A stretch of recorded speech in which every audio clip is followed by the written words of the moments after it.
Olá pessoal, essa é a minha primeira videoaula, assim, talvez seja até meio estranho, porque eu pedi já nos primeiros slides para vocês, olha só, desligarem os celulares. Eu sei que embora esses aqui sejam modelos bem antigos, talvez alguns de vocês ainda tenham, beleza. Mas eu sempre pedia para que vocês desligassem o celular. E como que o mundo dá volta, né? E hoje vocês já precisam dele para fazer essa atividade, essa videoaula da aula de hoje. Essa disciplina aqui é para o curso de Psicologia, a disciplina de Neuroanátomo. Eu sou o professor Rafael. Dando sequência ao conteúdo que nós vimos na aula anterior sobre a anatomia do sistema nervoso, talvez assim, nessa primeira aula seja meio estranho esse monte de nome diferente aqui, como encéfalo, cérebro, telencéfalo, córtex cerebral, núcleo da base, diencéfalo. Então tem um monte de série de nomes que acaba sendo novidade para muitos de vocês. Mas para a aula de hoje, o que importa mesmo seria um pouco sobre a nossa... Deixa eu tentar pegar um ponteiro aqui. Não vai dar. Tá, zoom. Beleza. Eu vou passando normal aqui, deixa sem ponteiro. A diferença do cérebro, como que uma pessoa que tem, por exemplo, essa patologia que é o mal de Alzheimer, como que ela perde de fato o tecido nervoso. No cérebro chamado de controle, vocês podem observar que no cérebro nós temos aqui um grupo de células que apresentam um tamanho normal de um cérebro. Aqui nós temos um cérebro do lado com uma grande perda de massa cefálica. Aqui nessa outra imagem dá pra gente visualizar melhor, onde você tem a perda de massa do cérebro. Então você consegue ter uma noção de que realmente o Alzheimer, a pessoa vai tendo o seu sistema nervoso debilitado, porque realmente ela vai perdendo o cérebro, massa, peso, e essas células nervosas que ocupam esse espaço vão sendo degradadas pelo sistema de fagocitário que nós temos no tecido nervoso. E esse aqui é o cara, o tal do neurônio, que vocês talvez já tenham até ouvido falar por aí. Ele apresenta essa estrutura básica, que não são todos os neurônios que apresentam essa estrutura, mas de forma geral nós temos aqui o corpo celular, formado pelaquela estrutura vermelha. Nós temos as ramificações menores, que recebem o nome de dendrito, e nós temos aquela parte em azul que é o famoso axônio. E o axônio ele fica envolvido, protegido com a função de isolante elétrico da bainha de mielina, que é uma gordura que serve justamente para evitar o contato de um axônio com outro axônio, de outro neurônio, assim como também a principal vantagem da bainha de mielina é fazer com que o impulso elétrico seja mais rápido do que sem a bainha de mielina. E lá bem no gomo que tem entre uma bainha de mielina e outra, chamado de nódulo de Ranvier, como dá para perceber ali na imagem, assim como também é possível perceber na imagem o sentido da propagação no axônio. Então isso significa que o neurônio ele é uma célula nervosa na qual o impulso nervoso ou impulso elétrico que percorre o neurônio, ele tem apenas um único sentido. A informação não vai e vem pelo neurônio, a informação só tem um único sentido, só passa pelo neurônio. Como se fosse um rio, só que tem um sentido de correnteza. E bem lá no finalzinho nós temos o terminal do axônio com a terminal de transmissão. É ali onde ocorre a tal da sinapse, que a gente vai ver nas próximas videoaulas. Esses primeiros vídeos vou tentar fazer de uma maneira mais curta, até para mim poder me habituar com esse método de aula, com a postagem lá no portal, para ver como que o sistema vai se comportar e se dessa maneira é possível a gente fazer a aula. Eu estou gravando aqui esses slides na minha casa, estou filmando aqui a televisão e gravando com a ajuda do celular. Eu espero que dê certo, que vocês consigam entender. Eu acho que é por conta da televisão o ponteiro não está aparecendo, o laser aqui. Aqui na televisão ele aparece em outras partes aqui, mas na televisão em si ele não aparece, então eu vou tentar usar uma caneta aqui, ó, para poder mostrar para vocês conforme a gente vai passando os slides aqui. Passando aqui uma animaçãozinha. Então essa aqui é uma imagem típica do tecido nervoso. Nessa imagem aqui, o que a gente pode notar claramente aqui? Isso daqui é um neurônio. Olha como que é o formato dele aqui. Então nós temos esse aqui, o neurônio. Ele não tem a mesma aparência daquele slide anterior. Olha aqui, ó. Outro neurônio, 3 neurônios, outro neurônio. Então essas células maiores que são o neurônio, aqui também ó, um neurônio. Olha como que ela é diferente desse desenho típico que está mostrando para vocês aqui. Seria mais ou menos como que aquilo que eu estou mostrando no slide seria essa parte principal aqui. Essa ramificação aqui, o axônio, dependendo do local, ele pode estar essa parte principal, o corpo, lá no cérebro. Essa ramificação ela pode estar se estender até a medula espinhal, por exemplo. Ela pode estar formando um nervo. Então nem sempre a gente vai conseguir ver uma imagem que dê para ver precisamente um único neurônio aqui. Até porque o neurônio ele é rodeado por uma série de células. As principais são chamadas de astrócitos, na qual existe uma média aqui de que para cada neurônio nós temos 10 astrócitos. E a principal função dessa célula é fazer a nutrição do neurônio. É como se você estivesse na sua casa lá sentado bonitinho e para cada refeição você tivesse ali em torno de 10 pessoas te servindo comida o tempo todo ali. Então por isso que falam assim, que o neurônio gasta muita energia, por isso que quando a gente está trabalhando muito com a cabeça, dá aquela sensação de que a gente está mais cansado. E porque de fato sim, o neurônio consome muito mais energia por conta da atividade que ele exerce no nosso organismo. Então eu vou passar uma outra imagem que também mostra aqui uma outra imagem de tecido, só que agora já é do cerebelo.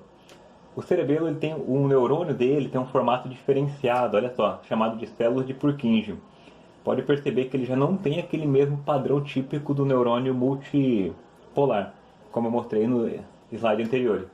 Então nós podemos perceber aqui que nós temos aqui uma célula chamada de neurônio, e esse neurônio ele recebe um nome especializado, que é células de Purkinje, que é uma característica do cerebelo. Então já só de bater o olho, vocês vão começar a perceber que para cada tipo de tecido, nós temos um tipo de célula diferente. Nesse slide aqui mostra rapidinho para vocês ó, os tipos de neurônio que existem. Neurônio secretor da hipófise, neurônio motor da medula espinhal, olha só como que ele tem um tamanho diferenciado. Célula de Purkinje, olha como que ela tem um desenho que parece até uma árvore, talvez. Célula piramidal, neurônio óptico, neurônios bipolares, neurônio pseudo-unipolares. Então isso aqui é só uma forma de mostrar para vocês algumas diferenças do tipo de neurônio. Isso aqui também, 3 tipos de neurônios principais, que são bipolar, multipolar e pseudo-unipolar. Neurônio bipolar não tem nada a ver com a pessoa que tem aquele comportamento que é chamado de bipolar. Esse aqui apenas está falando que o neurônio tem apenas 2 polos. Multipolar tem múltiplos polos e pseudo-unipolar parece que tem um polo só, mas na verdade ele tem essa formação do corpo celular mais na lateral ali. E essas são as chamadas células da glia.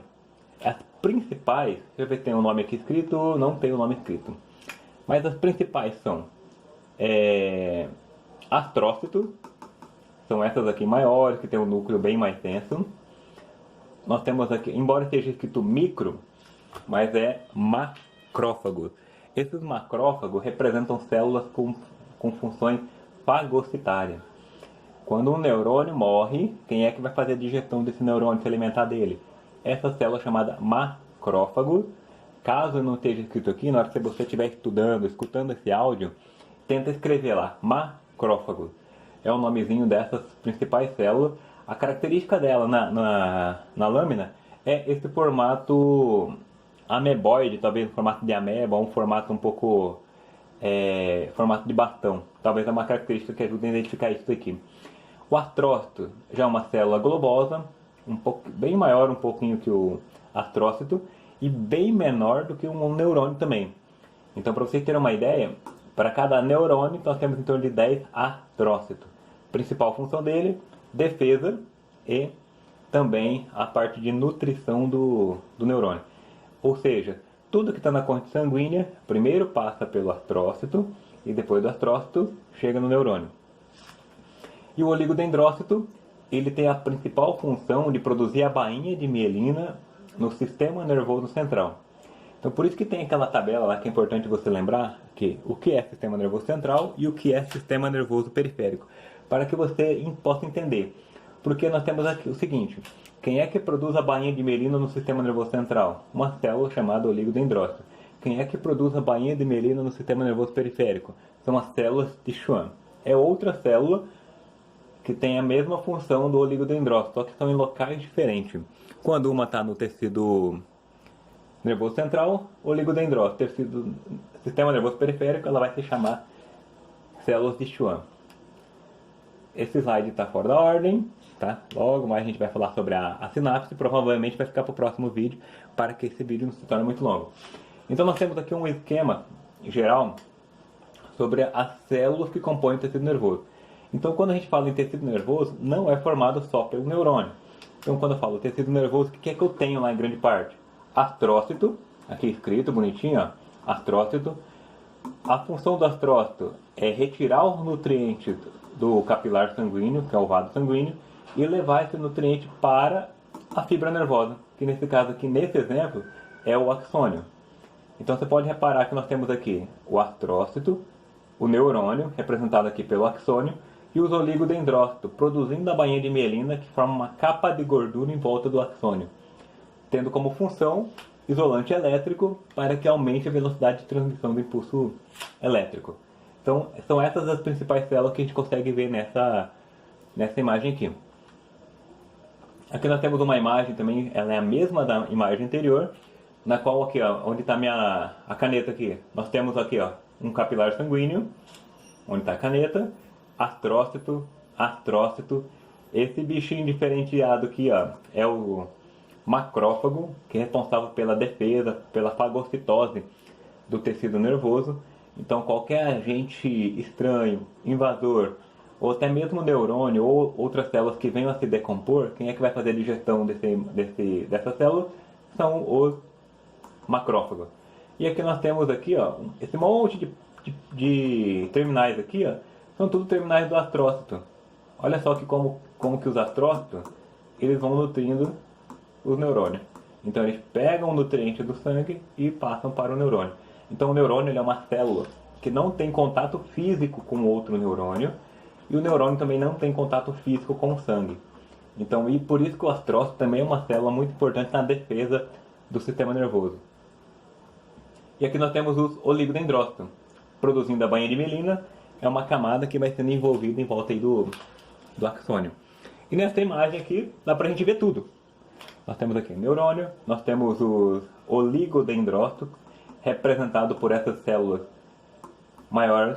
Aqui na ponta da caneta eu estou mostrando os astrócitos, astrócito, astrócito, astrócito. Só de você olhar essa imagem agora você já vai conseguir ter uma noção melhor, né? Neurônio, olha aqui o tamanho, aqui onde está a caneta, neurônio, aqui, neurônio, neurônio, neurônio, neurônio, neurônio também. E nós temos aqui também, dá pra gente observar bem aqui em volta, nós temos aqui um macrófago. Ele tem esse formato um pouco compridinho aqui, ó, macrófago, macrófago, formato compridinho. Então essa é uma forma de você bater o olho sem conseguir imaginar. Que numa lâmina, numa fatia da medula, isso aqui é um corte transversal da medula, você consegue imaginar que lá na medula espinhal tem esse arranjo, os neurônios ficam organizados dessa maneira. Então eles não ficam um neurônio grudado no outro, eles ficam longe um dos outros, e entre eles nós temos uma infinidade de axônio, uma infinidade de astrócitos, oligodendrócitos e macrófagos. Tudo isso aí formando o que a gente conhece aí como massa cefálica, ou a gente também chama isso de tecido nervoso. Aqui nós temos também a imagem do cerebelo, pela composição aqui das células de Purkinje. Uma imagem também com uma outra técnica de microscopia, o tratamento de imagem na qual nós temos aqui neurônios piramidais, nós temos aqui os neurônios motores, eles têm um formato também um pouco diferente. Nessa técnica permite a visualização somente dos astrócitos, lembrando que o nome de astrócito vem de estrela, astro, estrela, tem esse formato meio de estrela. E aqui a gente finaliza essa parte de tecido. Aqui está mostrando aqui um neurônio necrótico e um neurônio normal. Então podem observar que o neurônio normal ele tem um núcleo bem visível, O neurônio necrótico, o neurônio morto, ele tem aqui a presença, ele tem uma massa mais escura, mais densa, e a presença aqui do macrófago para fazer já a digestão dessa célula nervosa. Então essa primeira parte do vídeo eu vou parar por aqui, e logo mais nós damos sequência na sinapse.